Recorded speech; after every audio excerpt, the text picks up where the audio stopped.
Hi, my name is Carrie Jackson. I'm working on my Establishing a Professional Presence project, and this is my video interview.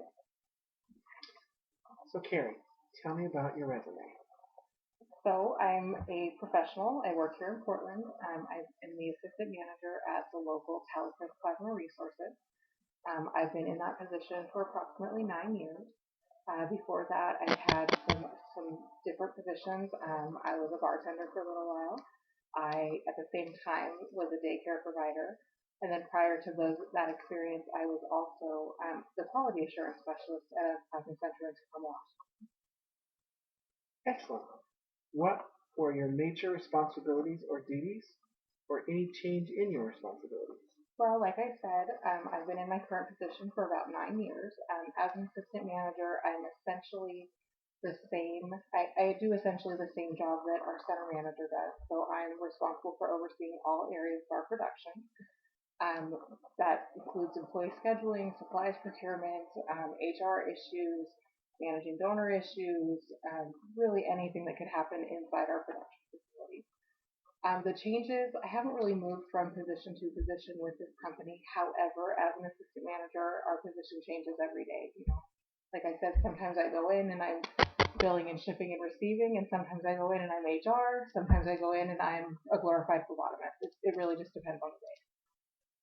What would you say you like best about your position? Hands down, I love my team. I've been blessed that I do a lot of HR functions, and I really have had a big hand in selecting the staff that works with me. And I don't want to toot my own horn, but I really enjoy working with them both professionally, and I love the mix of personality.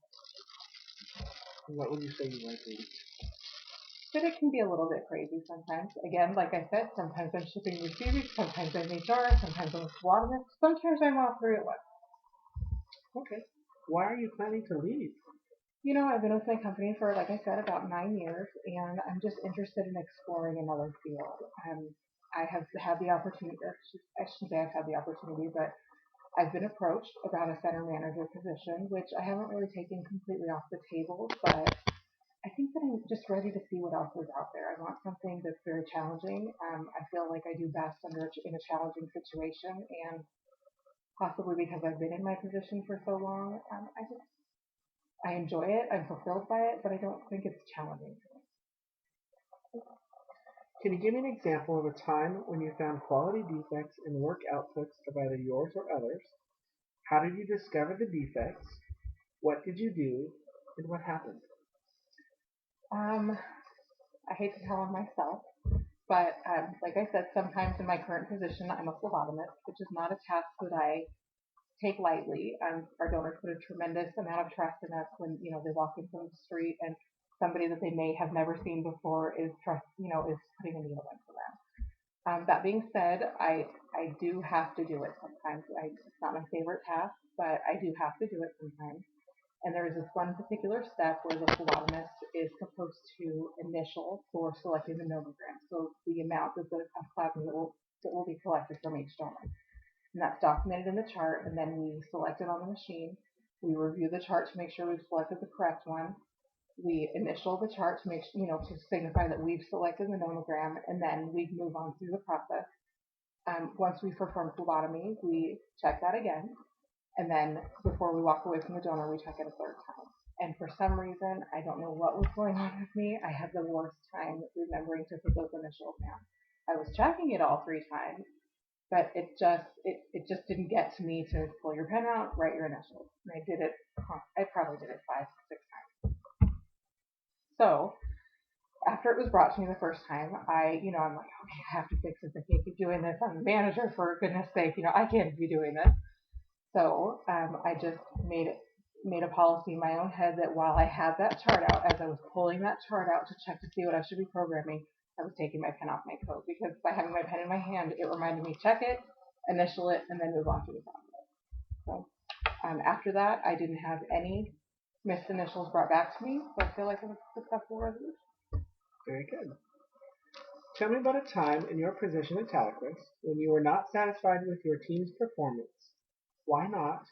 And what did you do to correct the situation? I think probably our donor processing area would be the best example of it.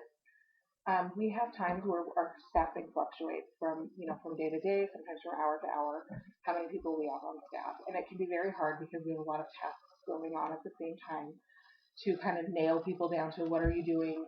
Are you busy? Are you being productive? Or are you sneaking in an extra cigarette? What's going on with you? So we got to a point where we had particularly light staff, so it became that much more critical that everybody be where they had to be at the appropriate time. And again, just because it becomes critical doesn't mean that it's easier to tell if people are where they're supposed to be. So I developed a system where we would have 6 screening booths in the donor processing area, which is where our screening takes place. Each person was assigned a booth for the day. They would, arrive for their shift, grab their lab coat, grab their supplies, go into their booth, and for 2 hours, so basically until their first break, they would work in that booth. Somebody would bring them charts. So they had no reason to get up. They would go, they would take their first donor in. They would screen that donor, roll out, and say, "I'm done." Somebody would bring them another chart. They would roll in, screen that donor, and continue on that way for the first 2 hours of their shift. After that, they went to break. When they came back from break, they were allowed a half an hour to work on their assigned side tasks, the little things that come up. And then everybody rotated a position. So everybody moved down a booth, and then the person who got moved out basically became the person who was running charts to everybody else. So they all got to do each task. They all had an appropriate time to work on their side work, and they were accountable to be in their booth when they knew that they were supposed to be in their booth. And that actually took a 15-minute cut in our processing. Very nice. What procedures have you used to prevent or control backlog in your work area? Describe a specific instance when you needed to do this. I am a list maker. Tried and true. You never see me at work without my little notebook. So again, every single day I have a variety of functions that I fill, and it can be really easy sometimes to misplace something in that. When I go into work and I know that I have 3 reports to do, I have to do this employee counseling, I have a training coming up, they might need me on the donor floor. It's very easy to forget something. So every morning, for example, this morning I got up, I did have 2 reports due, I had an audit response due. I was counted as a phlebotomist today. Plus, I have just the general running of the center. I had to run some errands, things like that.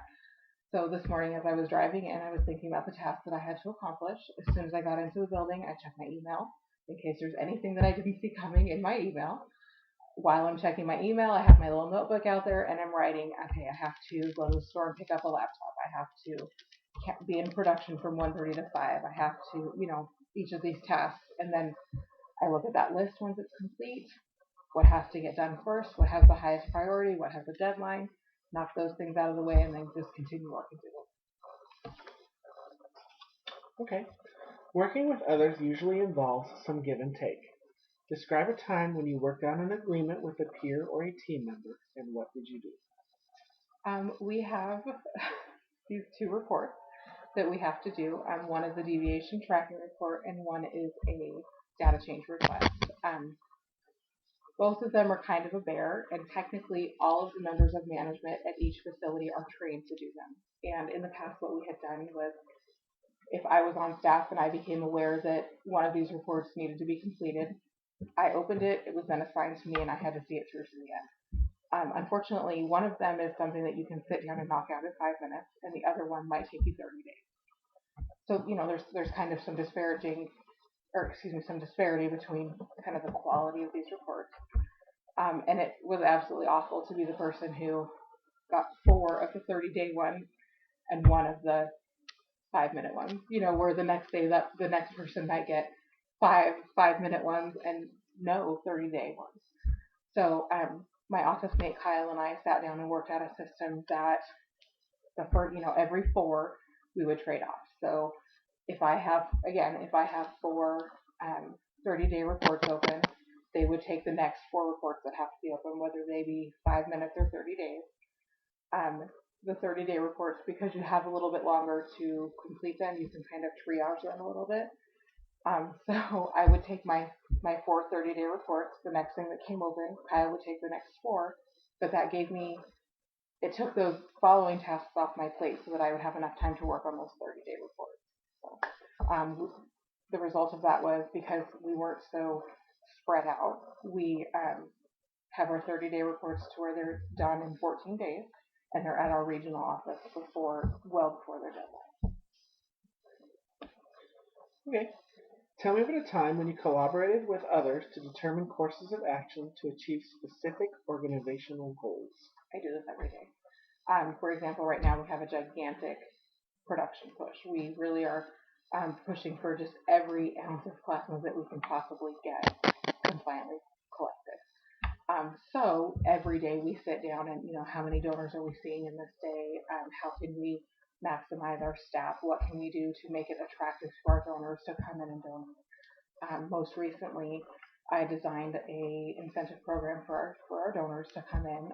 I purchased some raffle items, a couple sets of Civil War tickets, the football game, a laptop, some other things, and then they were allowed to donate. And for each donation that they made in a month, they got an additional raffle ticket, so it kind of upped their chances and encouraged them to come in more often.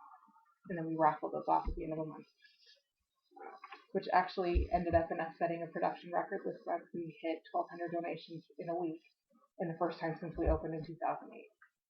Congratulations. Tell me about a job you've had that required high attention to very small details. How satisfied or dissatisfied were you with that, and why?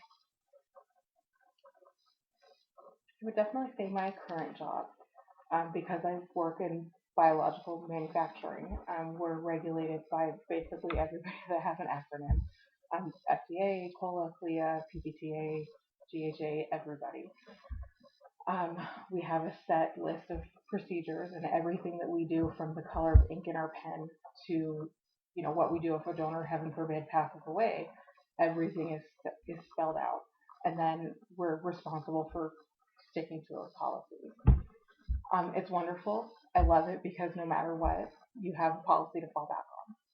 So that's very satisfying. If I, for example, am having to tell a donor, I'm sorry you can't donate today, I have a policy to fall back on. It's not me that's doing this to you.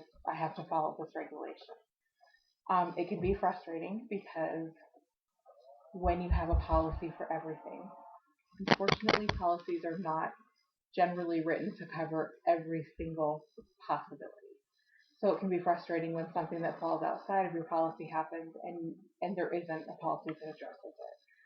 Particularly when, decisions like that would come from our regional team, which may or may not be in the same time zone, things like that. So we have to kind of seek out those answers. I'm going to ask a question that I'd like for you to think about for a few minutes before answering. While you're thinking, I will review my notes to see if there's any other information that I need or that I have missed. The question is, I'd like you to think about the greatest on-the-job challenge that you met successfully and the greatest challenge that you failed to meet. It's a tough one. Should I just tell you when I'm ready, or when you're ready? Okay. So I think that I'm ready. My answer, I guess, to both of them would be the same. So let me explain that. Shortly after I became an assistant manager in the plasma industry, I went to work one day and my entire regional team was there. I was about 2 weeks into my training, I don't know, I think at the time it was a 6-week training program. So I was about a third of the way done. And again, I went into work one morning and my regional team was there. And they were there to term the rest of the management team. And before that happened, they came to me and they said, this is why we're here. We really need you on board with this. We'll have to close the center if you can't do this. If you choose not to stay with the company, we're going to have to close the center. What are your thoughts? And I was terrified. I was absolutely terrified because I wasn't even completely trained, and it was scary to be in my training and then literally the next day be responsible for everything that happened in this building. Nonetheless, I love a challenge, so I did it. I was there by myself. They had a gentleman come in and complete my training, and he was with me for about 2 weeks. And then I was there at the center by myself without any other management team. And a typical management team is between 5 and 7 people, and this was me. And like I said, I completed my training, and then I spent 3 months there by myself. Unfortunately, because of the management rollover, we lost a lot of staff.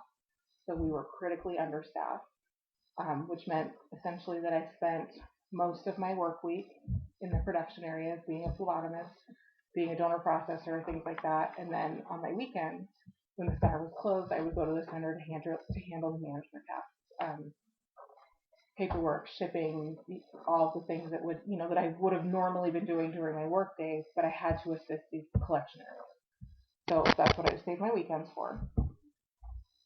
So I would say that is my biggest failure because I was so new and so eager to make a good impression that I didn't realize that really all I had to do was ask for help. I know now that I had a lot of things that I could have done to remediate that. I could have asked to shorten the center hours. I could have asked for HR to come and help me hire people. I could have borrowed staff from another center. These things that I didn't know. I just didn't know what I didn't know. But because that was such a rough period in my life and such a rough period for the center, I feel like that was really a failure on my part. I should have been more proactive in seeking those things out. What can I do to get through the next 3 months? I think it was a success as well because I did keep the center open. We grew to 900 donations, I believe. We finished, I think the height of that period was 919 donations, if I remember, which was a tremendous improvement. When I arrived at that center, they were collecting about 750. So, that's a very nice gain. Again, I did keep the doors open. We were compliant. We had one finding on our follow-up or our following FDA audit that was a corporate-related issue. It wasn't something that happened at the center. So, again, I feel like that was also a tremendous success. We kept the center open. We had compliant collections. I kept the staff that remained. I didn't continue to lose people. And honestly, I built wonderful relationships with the people that were with me through that. But in hindsight, I just wish that I could have done it better. So it would have been easier on all of us. Good. Carrie, that's all I have for you today. Okay. Well, thank you very much for having me in today. I really appreciate it. Thank you.